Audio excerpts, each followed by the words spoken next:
और ये आतंकी साया क्यों मंडरा रहा है? क्योंकि बड़ा हमला हुआ है। चैंपियंस ट्रॉफी से ठीक पहले पाकिस्तान में लाशें बिछ गई है। आतंकियों ने 64 गाड़ियों के काफिले को निशाना बनाया। कुरम पाराचनार में 130 लाशें उठाने और अमन मुआहिदे पर तमाम फ्रीकैन की रजामंदी के बावजूद मगर अभी तक लाशें गिरने का सिलसिला ना थम सका। हर किस्म की तकरीर की है। अगर उनकी आवाज जो है, अगर वो उठ जाएं, उठ खड़े हों और इस बात को लेकर यूनाइटेड नेशन में जाएं, तो यूएन वाले उनकी बात सुनने पर मजबूर हो जाएंगे। ये बात कही है मौलाना फजलुर रहमान ने। जो अमन की कोशिशें ताहाल कामयाब होती दिखाई नहीं दे रही। 5 सिक्योरिटी एहलकार जामे शहादत नोश कर चुके, क्योंकि बंकर्स भी काफ़ी मिसमार किए गए हैं, उसके बावजूद हालात मामूल पर नहीं आए और अब फिर ये जो लेटेस्ट वेव आई है मौलाना कुरम में एक दफ़ा फिर बदअमनी का ये जो सिलसिला चल निकला है, इसकी एक तो रीज़न आप क्या समझ रहे हैं? क्या वहाँ पर जो इकदाम किए जा रहे थे वो सफिशिएंट नहीं थे? फायरिंग का सिलसिला करीबन 2 घंटे तक जारी रहा। बलूचिस्तान के 5 से 7 अजला इस पोजीशन में हैं कि अगर वो आज़ादी का ऐलान कर दें तो अगले दिन अक़वाम मुत्तहिदा में उनकी दरख्वास्त को कबूल कर लिया जाएगा। सबसे पहले तो मौलाना फजलुर रहमान साहब ने बड़ी ही एक गरजदार फजलुर रहमान ने कुछ ऐसा बोला कि पूरा पाकिस्तान हिल गया। उन्होंने बोला कि बलूचिस्तान के 5 से 7 जिले आज ऐसी पोजीशन में हैं कि वो अपनी आजादी डिक्लेयर कर। बलूचिस्तान के बारे में बहुत बड़ी बात मौलाना साहब ने कही है और ये पाकिस्तान में रहकर उन्होंने कही है, पाकिस्तान में असेंबली में खड़े होकर उन्होंने। नमस्कार साथियों, स्वागत है आप सभी का एक बार फिर से हमारे नए रिएक्शन यूट्यूब चैनल पर। साथियों, चैंपियंस ट्रॉफी पाकिस्तान में चैंपियंस ट्रॉफी से मिलने से पहले ही पाकिस्तान में बड़ा आतंकी हमला हुआ है, जहां पर 13 लोगों ने अज्ञात बंदूकधारियों ने सैनिकों पर जो है निशाना साधकर उन्हें घायल किया है। 3 सैनिकों की जान चली गई है साथियों। और ये आतंकी हमला अधिकारियों द्वारा बताया गया है कि सोमवार को देर रात को हुआ था, जहां पर पाकिस्तान और चीन के बीच में हिंसात्मक एक शहर है, जहां पर उस शहर का नाम भी आतंकवादियों से घिरा हुआ है। लंबा उसका इतिहास है साथियों। और पार्लियामेंट में एक और बयान सामने आया है, जहां पर जो है मौलाना ने जवाब दिया है कि बलूचिस्तान जो है देश है, बलूचिस्तान वो पाकिस्तान से अलग होना चाहता है। पाकिस्तान के और बलूचिस्तान के संबंध जो है ख़राब चल रहे हैं। तो 5-7 इलाके ऐसे हैं बलूचिस्तान के जहां पर जो है वो अलग होना चाहता है। तो इसलिए पाकिस्तान पूरा हिल गया है कि अगर बलूचिस्तान अलग होता है तो पाकिस्तान तो वैसे ही छोटा देश है साथियों, और भी काफ़ी छोटा हो सकता है। तो इसी के साथ वीडियो को पूरा देखना, एंड तक देखना और चैनल पर सब्सक्राइब करना, वीडियो को लाइक जरूर कर देना साथियों। तो बहुत कुछ जानकारी है वीडियो के अंदर, तो वीडियो में अब जो है पूरा देखना साथियों और एंड तक ज़रूर देखना कि पाकिस्तान मीडिया का रिएक्शन वहाँ पर क्या है, क्यों इतनी हिल रहा है पाकिस्तान साथियों। जय हिंद, जय भारत।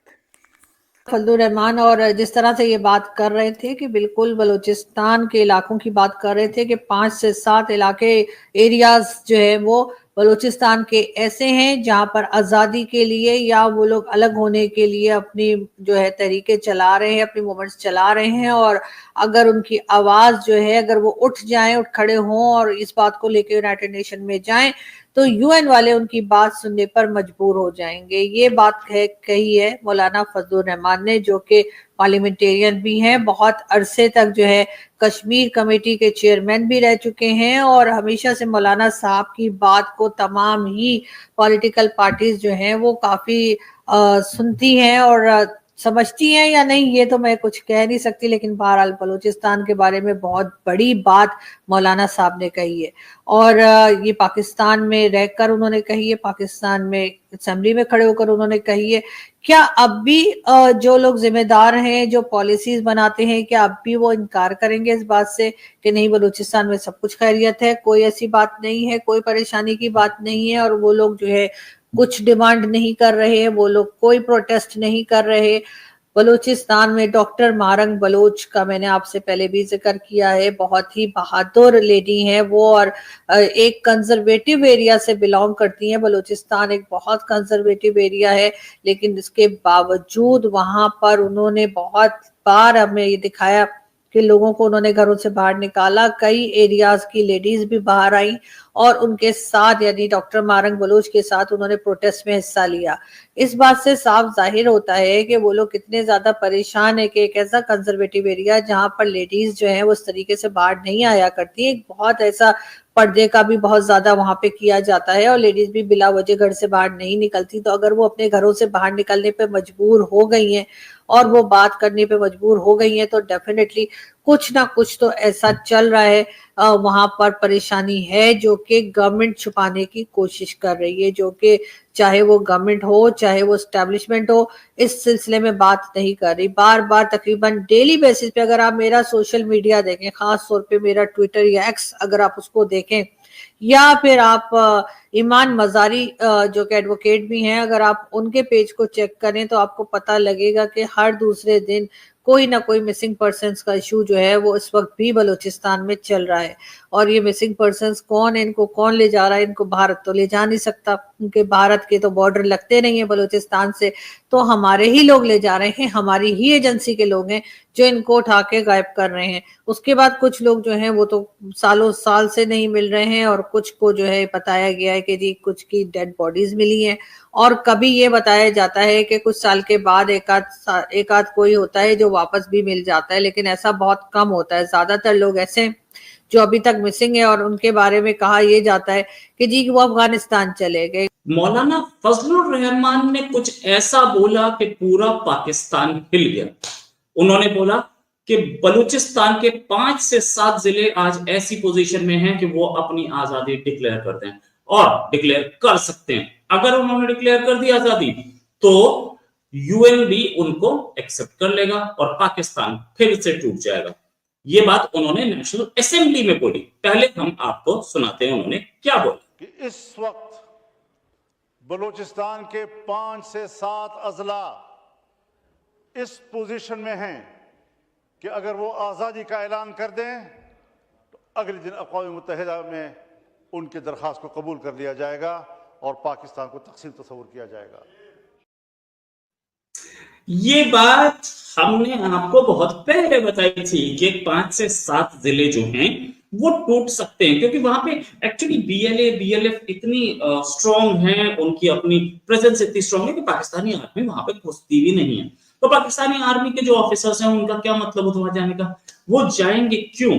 वो ऑफिसर्स जो हैं वो अलग रहते हैं, उनको वो कहते हैं कि भाई हमारी वो कमाई नहीं, हम क्यों जाएं? और पाकिस्तानी आर्मी बोलती है कि यार मरने क्यों जाना है वहां पे, हम नहीं जाते। ये पूरी कहानी, इस पूरी कहानी में बहुत सारी चीजें हैं। इसी बात करने के लिए हमारे साथ उमेश अग्रवाल जी जो कि इंडिया क्रॉनिकल के मैनेजिंग एडिटर हैं। उमेश जी बहुत बहुत स्वागत आपका हमारे शो में। उमेश जी, फजलुर रहमान साहब क्या बोल रहे हैं? क्या सच में बलूचिस्तान के 5 से 7 जिले टूटने के लिए तैयार हैं? जय सिया राम रोहित जी, एक बहुत ही खुशखबरी की बात है। और आपके शो पे कुछ दिन पहले मैंने बोला था कि पाकिस्तान के अंदर एक विघटन की स्थिति जैसी उत्पन्न हो चुकी है। और जैसे हमने बोला था 8-7 दिन पहले, क्योंकि इकोनॉमिक प्रॉब्लम्स उधर बहुत ज्यादा हो चुके हैं, मिलिट्री लीडरशिप पे अवाम का जो एतबार है वो खत्म हो चुका है। और पाकिस्तान की जो सियासत में जो पॉलिटिशियन है उनके ऊपर किसी को विश्वास नहीं है। आपके पास अगर लीडरशिप होगी, शहबाज शरीफ, मरियम नवाज शरीफ और बिलावल भुट्टो जैसे अगर पॉलिटिशियंस होंगे तो उनकी तो कोई हैसियत ही नहीं है। और आपने इमरान खान को अंदर डाल के रख दिया जो जन नेता है।